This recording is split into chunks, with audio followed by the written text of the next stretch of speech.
Gustavo ha trabajado contra la trata de personas desde hace muchos años, así lo conocimos, así que te agradezco tu presencia aquí. Quiero escucharte, Gustavo, porque sé que vos has desmantelado mucho. No, la verdad que no me llaman. Primero, buenas tardes. Buenas tardes. No me llaman la atención. Evidentemente el almuerzo ese, la mayoría de los detenidos se van acopiando información de los malandras, las conexiones que tenían, pero tenemos que tratar de circunscribirnos a los hechos objetivos. Los de ahora. A los que tenemos mayor certeza y a los Bien. que tenemos más cercanos de lo que parece.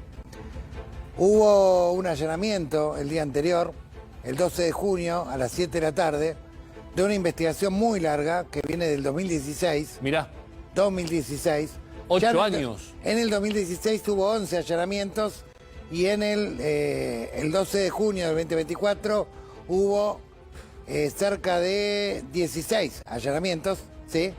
Vinculados a una banda de narcotráfico en Goya, con sede en Goya, que manejaba toda la ruta 123, que manejaba gran parte de las provincias de centro, incluso asociados a otra banda de un narco que ya está procesado, de apellido Ramallo. Esta banda es conocida como la banda del Cabeza López. Mirá. El Cabeza López es muy conocido, está a pocas cuadras de juzgado, de hecho su búnker principal. Estaba preso cuando se hizo el allanamiento. Desde la cárcel de Saespeña Chaco seguía manejando todo el circuito de entrada de drogas desde el Paraguay y todo el circuito de narcomenudeo de todos los pueblos que atravesaban la ruta 123. Entre ellos 9 de julio. Entre ellos 9 de julio, con un lugarteniente que todos lo conocen los periodistas que están allá, que se llama Medina, que cumple prisión domiciliaria sin tobillero, un caso extraño. Bueno, se acabaron las pilas. Digo porque vamos a empezar a hablar de nombres. O sea, que acá la jueza, porque ella misma llevó adelante la investigación durante 8 años. La misma jueza a la cual la han llenado de calumnia, la han difamado. No es que no se mete con los políticos, se mete con algo más importante, con los que financian a esos políticos que ahora encubren estas chanchadas. ¿Qué pasó en ese allanamiento? Porque López se bancaba a dirigir desde la cárcel, ¿sí?, los operativos, el tipo tenía su búnker de distribución y tenía sus familiares conectados. Por supuesto que el narcotráfico actúa como un holding. No se puede separar el narcotráfico, la trata. No es que hay una vocación por el tráfico de armas, por el narcotráfico. Es una mafia que tiene unidades de negocio. Es una mafia que tiene unidades de negocio, que libera zonas, pero para liberar zonas tiene que pactar con la política, tiene que financiar campañas, obviamente. Ahí hay intercambios inescrupulosos, ¿sí?, que en Italia se lo llama este concepto mafiosidad. Mafiosidad es una especie de matrimonio entre funcionarios estatales y el crimen organizado. Este circuito de mafiosidad que existía alrededor de la ruta 123, bueno, tuvimos este allanamiento, esta investigación generó muchos conflictos porque hubo acusaciones en el Consejo de la Magistratura falsas. O sea, acusaron a la jueza. De maltrato, de esto, del otro, lo típico, obviamente, cuando vos empezás a meterte con un peso pesado. Palos en la rueda. Porque si no, vos explícame cómo un gobernador, un senador provincial, 6 concejales, un abogado que no tenía ningún tipo de problema económico, Tello, un hombre clave de la presidencia también que aparece en la casa. ¿Por qué todo un gobierno? ¿Por qué Castillo? ¿Por qué Barri? ¿Por qué la justicia provincial? ¿Por qué las comisarías? ¿Por qué el jefe federal? ¿Por qué todo el sistema está alrededor de obstruir, encubrir, distraer, dispersar y no buscar a Loan? Porque hay algo más grande arriba de ellos. Ahora, entonces, vamos a empezar a hablar un poco hoy de lo que ya está aportado en la justicia. Muy bien. ¿Sí? De lo más grande que hay arriba de todos ellos. Ahora, fíjate, bien, a partir Gustavo. de las horas, fíjate las ollas que empezamos a destapar y la información que nos trae un especialista en trata como Gustavo Vera. ¿Gustavo? Sí, lo que quiero aclarar es que hay 2 causas que se tramitan. Una que está delegada en el fiscal Mariano Guzmán, que tiene que ver con encubrimiento agravado. En el marco de esa causa, nosotros denunciamos el asado, Valdés, Pellegrini, Codazzi, el encubrimiento. Ibarra. Todo lo que se hizo, todo lo contrario a lo que se hizo en el manual de investigación. Sí. Pero ahora estamos hablando de la causa principal. La causa principal es cuál pudo haber sido el móvil o la causa por la cual, digamos, Loan tuvo una desaparición forzada. Todavía estamos viendo si es por trata o por si es un ajuste o una venganza, como la abuela sugirió, y no la dejan hablar mucho porque algunos la interrumpen bastante cada vez que empieza a hablar. Pero acá tenés que tener presente que en este mega allanamiento del día 12 de junio hubo un detalle que en los códigos de la mafia es tremendo. Fueron detenidos los 2 hijos del Cabeza López. Habitualmente, cuando las mafias grandes pactan con regímenes que de alguna manera se entremezcla la política, el financiamiento de la campaña, las zonas liberadas, cuando ocurre eso, siempre hay garantía de que a los seres más queridos del jefe de la banda no se los toca. Hay una película que inmortalizó El Padrino, sí. Vos recordarás, con el sobrino. Los tocaron. Y los tocaron. Entonces Cabeza López está muy furioso porque él no tenía problema en seguir dirigiendo de las cárceles, porque estuvo en varias cárceles, pasó por Santa Fe, pasó por Saspeña, él de la cárcel dirigía, pero ahora cayeron sus 2 hijos, su hermana, ¿sí?, que le dieron prisión domiciliaria porque tiene un hijo discapacitado, y varios testigos que aportan, y dentro del propio entorno de la familia de Lohan que saben, ¿sí?, que anda merodeando ese fantasma de esa banda narco poderosa que dirige el 9 de julio. Vuelto, ¿no? O cobrándose. Sembrar terror. Te doy un ejemplo. Rosario, ¿vos recordás? Hace algunos meses, algunos funcionarios se quisieron hacerlo Bukele y se olvidaron que la campaña se la financiaban los mismos que ponían desnudo en la cárcel. Claro. Entonces empezaron a... ¿Qué hicieron los narcos? Respondieron, mataron gente inocente, sembraron terror y volvieron a imponer una paz mafiosa. Hay que decir las cosas como son. Acá hay una situación de conmoción, de terror, no solamente a escala del 9 de julio, a escala de una provincia y a escala de un país. Ahora después está la otra parte, que es, bueno, finalmente, ¿qué pasa con Lohan? ¿Dónde puede estar? Quería contar, bueno, en los 4 años que fue director del Comité Ejecutivo de Lucha contra la Trata, tuvimos una enorme cantidad de denuncias cuyo origen era virtual. Bien. Hay una mutación, y esto ocurre a nivel internacional, del crimen organizado en el ámbito virtual, que se ha profundizado con la pandemia, en gran escala, y hoy de alguna manera es casi obligatorio que en las escuelas se actualice la currícula y que claramente se trabaje en la prevención con niñas, niños y adolescentes, en el uso responsable de redes sociales, en los peligros que eso puede implicar. Hay países como España que ya crearon una policía virtual que es algo más que un área de ciberseguridad o ciberdelito. Claro. Es una policía encargada exclusivamente de combatir los delitos que se originan en el ámbito virtual, que son múltiples, tienen que ver con órganos, con pornografía y otra cuestión. No es porque se escapan de un prostíbulo que se dedican a los niños. A ver. Es la perversión de los prostituyentes. Que va escalando. Que en general pertenecen al ámbito de un poder adquisitivo muy alto. Y si no, fíjense en el caso de Jeffrey Epstein y los 600 ultra multimillonarios que iban a la isla paradisíaca de Jeffrey Epstein a violar niños, ¿sí? Es verdad. Y a prostituirlos. Sí, y estaba también circulando toda una historia tremenda en España, también relacionada con este tema.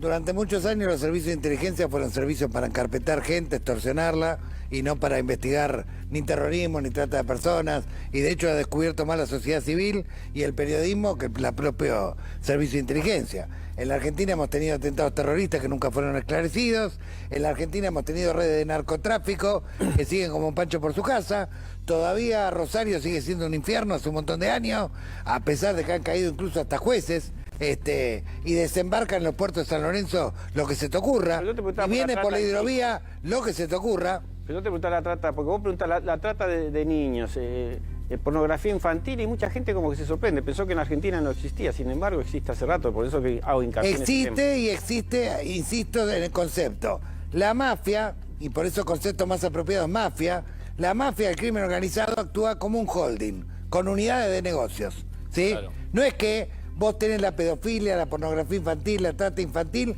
separada de otros delitos criminales. O sea, van utilizando cuáles son más rentables en el mercado mafioso concretamente, y en función de eso operan. Muy bien, muchas familias en los abusos intrafamiliares, decime usted. Bueno, hasta ahora, ¿quién ha tratado de encubrir y de distraer y obstaculizar la causa?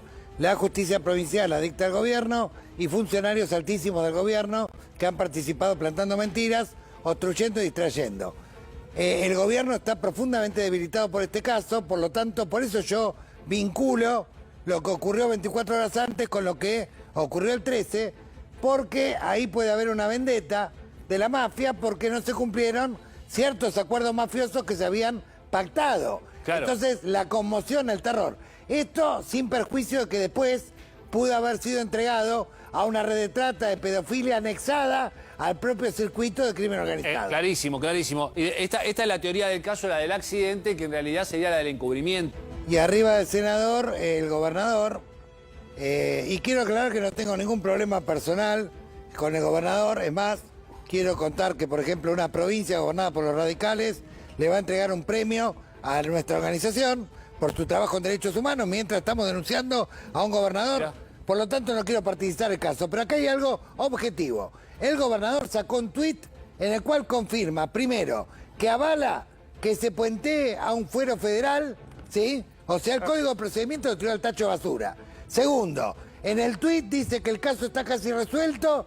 ¿Cómo llega esa información si es secreto de sumario? Sí. También la tiró al tacho de basura. Cuarto, la pregunta del millón. ¿Por qué dice que está cerca de resolver el caso? ¿Por qué viaja la ministra rápido? ¿Estarían negociando algunos hombres del régimen con la mafia que se llevó a Loan? Es muy probable, ¿eh? Es Y muy la probable. mafia lo dejó en ridículo. Epa. Y después le puso una camioneta una avioneta en la ruta. Y Por lo dejó eso- más en ridículo. Por eso te contábamos. Igual Sí, no la sí, detectó sí, nadie y te la tiraron ahí, ¿eh? Sí, además hay otro dato también que me comentó un funcionario que primero habló abiertamente en los medios y después se asustó y no dejó de hablar, pero después en privado reconoció que hace 8 años Sí. que el 9 de julio está infectado por el narcomenudeo. Mirá. Y hay un personaje, Maidana, ¿sí? Maidana, que tiene prisión domiciliaria sin tobillera, una cosa muy extraña, que opera de alguna manera y maneja a gran parte de los consumidores y vendedores que hay en la zona. Y eso Por que lo callaba tanto, el informante de la Federal, ¿no? Ahí. pero ¿quién puede armar un escenario en el cual hay tantas pistas falsas y en el cual un sistema se tira de cabeza para obstruir, para distraer? Tiene que ser algo que esté más arriba. Claramente. Tiene que ser, pero es lógico, sentido común. En la propia gente del pueblo del 9 de julio lo viene diciendo. Lo viene diciendo porque es muy obvio. ¿Qué hace un gobernador sacando un tuit? ¿Qué hace encubriendo? ¿Qué hace plantando una mentira, Diego Pellegrini? ¿Por qué Agustín Ibarra ayer declaró, admitió el 99% de lo que denunciamos, salvo la llamada del gobernador en el asado? Pero quédate tranquilo que hay testigos ahí de esa llamada de la desaparición de Loan, ¿no, Gustavo? Sí, efectivamente lo que pasó es el final de una larga investigación que hizo la jueza Cristina Poserpenso, en el cual se dispusieron 16 allanamientos en Corrientes, en el Chaco y en otras jurisdicciones, y en la cual se secuestró gran cantidad de drogas, armas, celulares, y afectó a la banda del Cabeza López. Esos allanamientos fueron tan simultáneos y extensos que incluso recién tomaron estado público el 16 de junio. Ustedes pueden encontrar... Acá está, mirá. Acá Exactamente, exactamente. Pero algunos los medios en ese momento que estaban revelando esta información que nos trae Gustavo hoy y que es verdad, nadie había analizado en relación al caso Loan, pero ¿qué ocurre? Con la misma jueza y en la misma zona, porque Goya está a muy escasos kilómetros de y Nueva York. además cayeron todo el círculo íntimo del Cabeza López que solía de alguna manera ser protegido por la política. Recuerden, en el 2016 hubo incidentes donde las fuerzas provinciales pararon un allanamiento contra el Cabeza López. Fue un escándalo. Creo que en esa época estaba, si mal no recuerdo, Colombi. Por lo tanto, el Cabeza López es un personaje muy, muy fuerte en el ámbito del narcotráfico en el noroeste, ¿sí? Le han tocado sus seres queridos, no le han cumplido con los pactos mafiosos y acá se generó una situación de conmoción, terror, ¿sí? Ahora después hay que analizar si eso además siguió con una red de trata, pedofilia, etcétera. Lo que yo descarto, obviamente, es el accidente. Lo que descarto es un abusador individual, ¿sí? Esto es una organización. ¿Vos Ahora, descartás a Pérez y a Cayaba como parte de la red que pueda estar relacionada? Cayaba dijo en su declaración que era informante de la Policía Federal para investigar el narcotráfico. Bien, mucho no ¿Era importó. informante o era parte del holding? Ahí ¿O era está. parte del negocio? Esa es una buena pregunta, Bobby. Por eso es tan importante el énfasis que le están poniendo a los llamados que hubo entre los sospechosos o detenidos entre el 12 y el 13. Claro, Se entiende, sobre todo en la noche del 12. Que nos cuenta Gustavo Vera, y esto no se lo tragó, esto no se lo digirió cuando se le metieron con su familia, allí estaban sus hijos. La hermana del Cabeza López. Bueno, entonces en ese caso zafó Pero de la entonces, detención. perdóname, Que Bobby. está amenazando en este momento a los vecinos que están ¿sí? denunciando esta situación y que la han denunciado ante la justicia. Esto hay que decirlo y quiero decirlo por televisión.